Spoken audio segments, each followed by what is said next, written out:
I would also like to thank Saad Chaudhry, who was the one friend of Adnan who would always visit him, always write him letters, always answer his phone calls.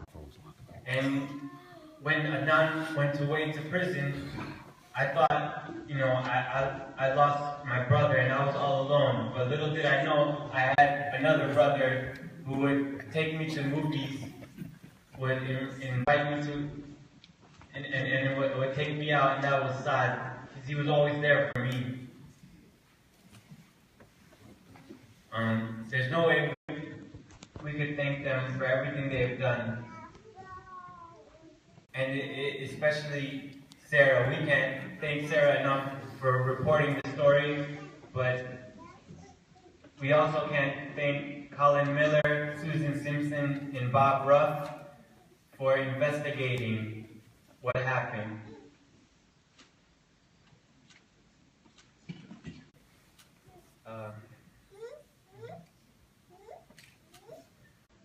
Something that gets lost in all of this is the victim, the person who lost their life, and that's Heyman Lee. She was born October 15, 1980, and she would have been 35 years old if she was alive today.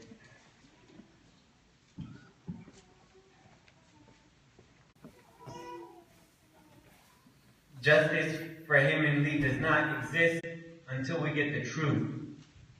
There are too many holes in this story. There's too much going on, prosecutorial misconduct. There's too many stories being changed, too many different versions.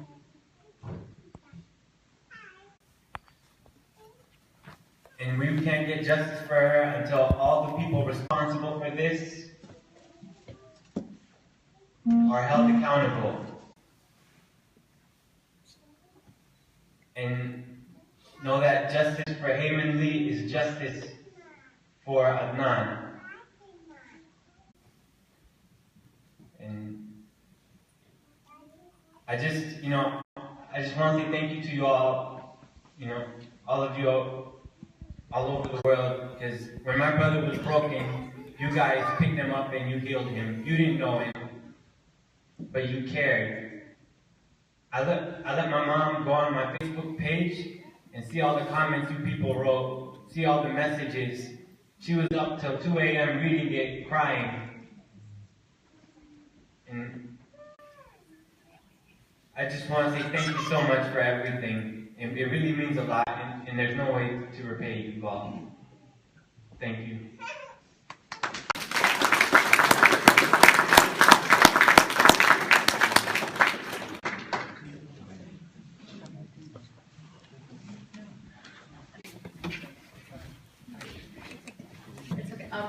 I don't know if the non-attorneys made it or not. I don't think they did. 7:40. Okay. Even if they make it by 7:55, which will give them a few minutes. But Bob, can I trade places with you for a minute and say a few words? Bob literally just landed like 2 hours ago, and I would love to just for you to tell people why, like, you started investigating this case completely on your own and spent so much time doing this.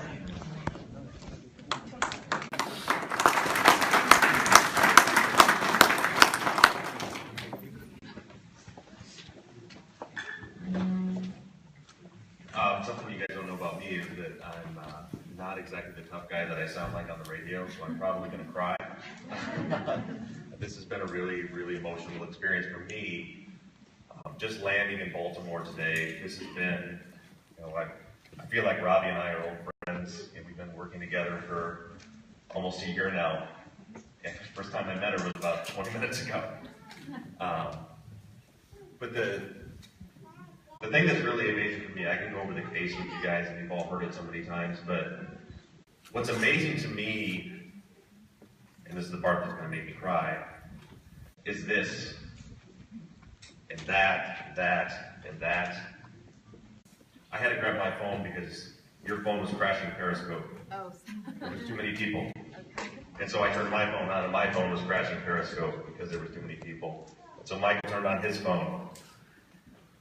There's people from all around the world supporting this cause.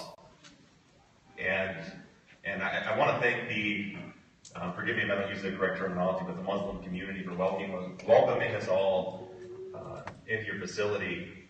And that's kind of the part that's so amazing to me is, like Yusuf said, there is support from all over the world.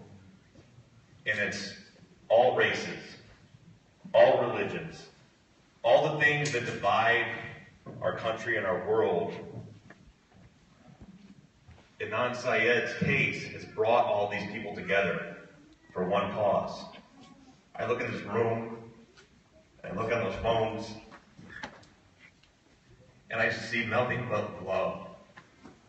And people that are fighting for justice, and people that are fighting for what is right, no matter what walk of life you come from, no matter what community you come from, no matter what religion you come from.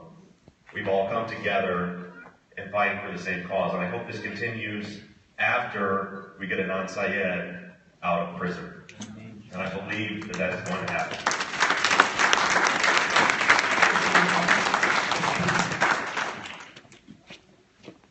I just want to tell people that, about how long were you fire chief?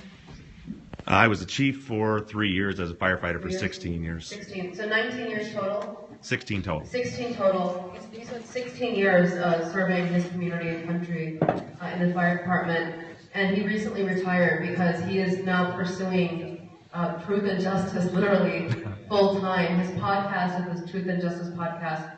He recently started a new case that he's investigating of another wrongful conviction, and I really hope everybody listens to it. So this is somebody who has literally given up his entire career because he's realized that this is an epidemic in the country. Like, this is an issue that if you don't have, not everybody can be an Adnan Syed, right? Not everybody's going to have a Sarah Koenig or a Serial. Or a Rabia. So, you know, can we please give it up to Bob for doing that?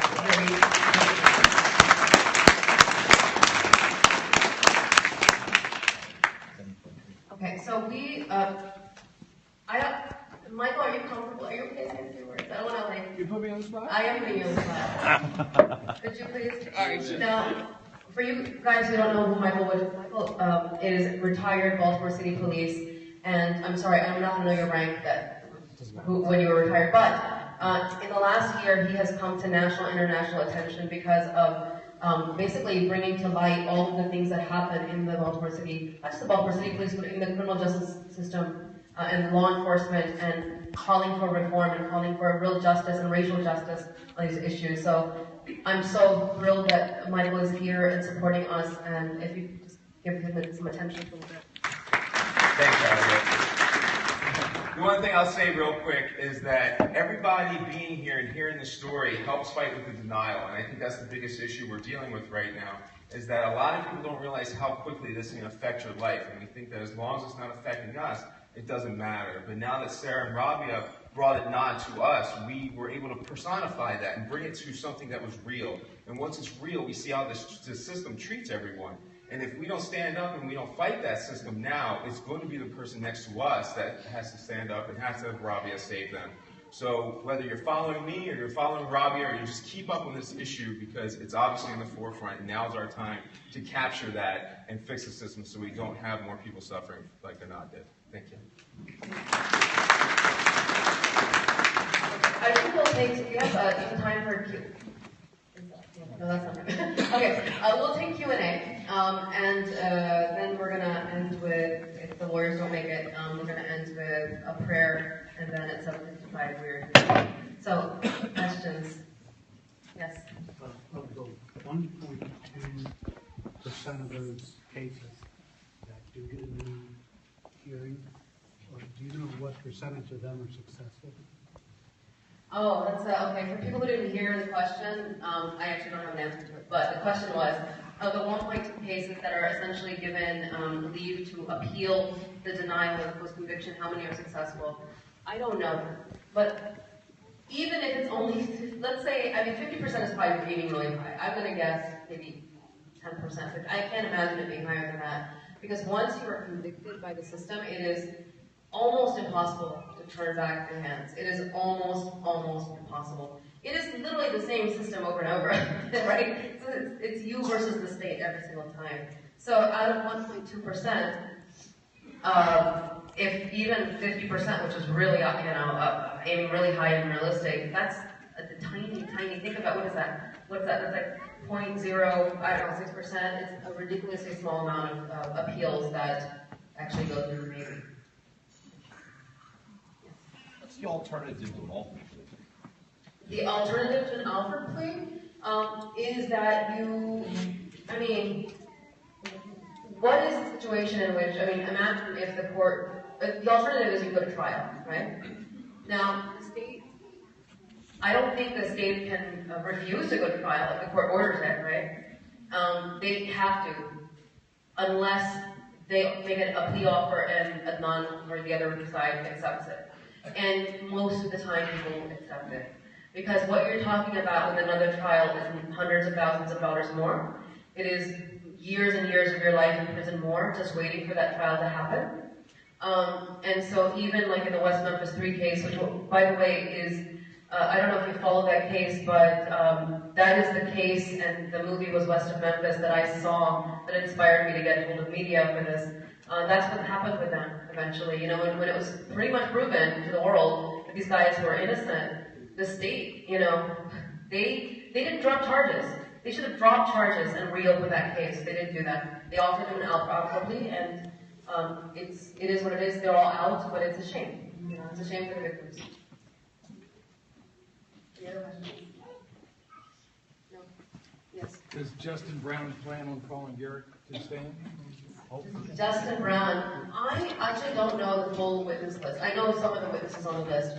I don't think Justin will call, I can't imagine he would call. He wants to make his case, right? And his case is going to be made by Asia. Asia's testimony is going to be solid because Asia has literally said the same thing for like 16 years. Like her statement then didn't change. Her letter, from her letters to Adnan to the affidavit she gave me to the new affidavit is all, even what she told Sarah on Serial. The only thing is that she never realized the significance of it. So I would imagine the state would call Urich to rebut her testimony. You know, I mean, they would want Urich to come on a stand and say, no, I did not prevent her from testifying, and that's not what happened. So it wouldn't be for Justin to call him, it would be for the state. You don't think the cell phone issue is important? With Urich? Yes. I mean, the problem with the cell phone issue is that, I think the real issue, because I do know that both sides are calling cell phone experts, so I think they're going to look at the need, they're going to look at the substantive issue here. Not so much whether or not he got rid of the thing, because I don't think Justin made the case for prosecutorial misconduct. I do think he just put it out there. I mean, I know it was mentioned, but the fact that both sides are calling expert witnesses, I mean, technical witnesses, means that they're going to talk about what those cell phone tower pings actually mean. You know, that's what it's really going to be the issue of, did that have an impact on the trial or not? Thank you. Any other questions? Yeah, there's a question. Is it true that Adnan's case is going to be featured on How to Make a Murderer? On How to Make a Murderer? Oh, the Netflix series? There's been a lot of humbug. That's actually not a rumor that I've heard, and I've heard a lot of rumors. No, not to my knowledge. No, we have nothing to do. Although I totally support Stephen Avery, by the way, and his attorneys, and I hope Kathleen Zellner is able to overturn his conviction. But no. Robbie, a listener wanted to know if anyone knows how Adnan's feeling about the trial or the hearing. I will let his family answer that. It was funny, on Monday or Sunday, I received a call from him, and I was asking him, he felt, pretty happy that we have a lot of strong issues. And he just felt really hopeful, and he seemed in good spirit. And I think, I don't know. I actually haven't talked to him in like 10 days. And then he actually got moved yesterday to Jessup. because the prison he is held at normally Cumberland is really far. So for the next 4 or 5 days, he'll be at a local prison, so they can bring him back and forth to the courthouse. But I can imagine that this will be the first time really the world sees Adnan since Serial happened. And I'm sure I would be nervous, I'm sure he's nervous. But I think we're all nervous, and at the same time we're all hopeful. Right? Okay, is there anything?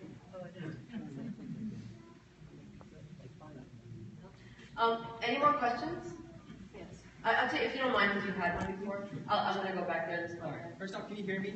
Yes. All right. So my question for you is that, like, do you have any updates on Adnan's like health status? Because I remember like on Facebook he said he was like sick. Yeah. So what happened was my husband and I visited Adnan back in December, early December, and when we walked into the room, it was really weird because he wasn't. Usually, you walk into the visiting room, he'll turn around, he'll come up, but he was just like staring at the wall, and we were like, "What's wrong with him?" And so when we approached him from the front, I'm like, "Are you angry? Is something wrong?" And he then told us that he either had a pinched nerve or something had happened. So he couldn't move his neck, couldn't move his shoulders. He even had trouble like moving his head up and down. He was just like sitting there. And he was hoping, at the time that it would be like something that would just go away over time, but I don't think it has. They did give him different meds, and so far nothing's really helping. This is prison. I mean, they don't take you for fancy treatments. They did tell him, I think, that they're going to provide some physical therapy at some point. He hasn't gotten it yet, as far as I know, which means, I've been thinking about this. For the next 3 days, it is the first time the world will see Adnan, but he might look really weird because he's going to be like stiff as a board, I assume, if he's still in pain. So he has had a lot of chronic pain, or a lot of pain is not I think called chronic pain, but it's a lot of pain. I haven't heard that his condition has improved, actually. Yeah, last question, yes. With the momentum that hopefully you will gain at the end of this trial, are there any plans to maybe use that momentum to petition the legislature to change, how, the bread regulations and things like that can affect, Yeah, that's a really good question, because Michael is here because, other people are interested in this case, not just because of, Adnan's personal story, but because of the systematic abuses that take place and the things that happen in the system that, we just don't address. I mean, the fact that we have dozens of videos of police officers killing young black men on camera, and they don't even get indicted, is an issue. So I totally agree with what you're saying, that after, I hope, we are successful with Adnan's appeal, that we are able to, at least on a state level in Maryland, bring some accountability. And what I think is important is that people who are in power should be held accountable, so that prosecutors who withhold evidence should lose their licenses. They should not get to practice law ever again. So that officers who withhold evidence or who threaten witnesses or who, whatever, that they never get to, serve as police officers again. The problem is we have no accountability. Nothing happens to a prosecutor, even if it's been proven in court that he withheld evidence, that he knew that somebody else committed a crime. Like, nothing will happen to that prosecutor. And even the current prosecutor in Adnan's case right now, he is the Assistant Attorney General of the state of Maryland. Thiru is his first name. I call him Thiru. Right now, he has been charged with withholding evidence of a man's innocence in another case, which resulted in an innocent man going to prison for murder. And he knew, he was told by a witness that this guy didn't do it. I saw somebody else kill the victim. And this is the prosecutor tomorrow who is going to be in court. So nothing happens. This story has been in the media. Why is he still the Assistant Attorney General of the state of Maryland? Robbie's battery died. Why is he still representing? Forget being the Assistant Attorney General. He shouldn't be a prosecutor anymore. He shouldn't be a lawyer anymore. What's the point of a justice system? Anyhow, I'm sorry, I'm getting upset. Okay, I think we're going to wrap up. I want to ask just to do a closing dua, and I don't know who wants to do that. My husband was supposed to do that, but he just flew in from Canada and has not made it. I think you can make a closing dua, and I think we're going to wrap up because 7:55 is all the time we have. 7:55, all right.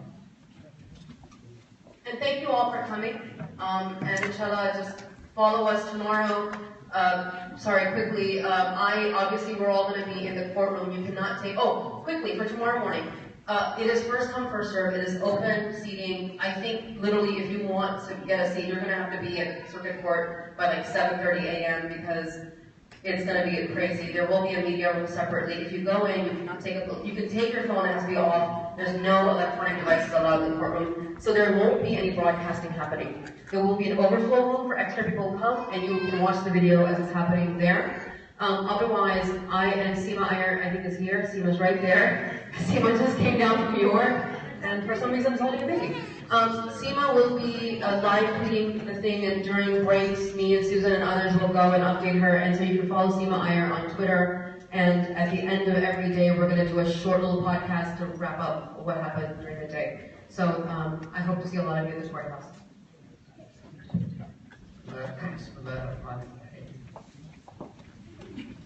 الحمد لله رب العالمين الرحمن الرحيم مالك يوم الدين إياك نعبد وإياك نستعين اهدنا الصراط المستقيم صراط الذين أنعمت عليهم غير المغضوب عليهم ولا الضالين آمين بسم الله الرحمن الرحيم اللهم ربنا آمنا فاغفر لنا وارحمنا وأنت خير الراحمين اللهم ربنا آتنا من لدنك رحمة وهب لنا من أمرنا رشدا اللهم أحسن عاقبتنا في الأمور كلها وأجرنا من خزي الدنيا وعذاب النار آمين يا رب العالمين سبحان ربك رب العزة عما يصفون والسلام على المرسلين والحمد لله رب العالمين.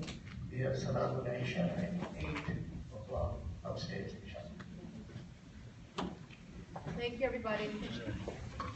Please grab some food. There's a lot of food.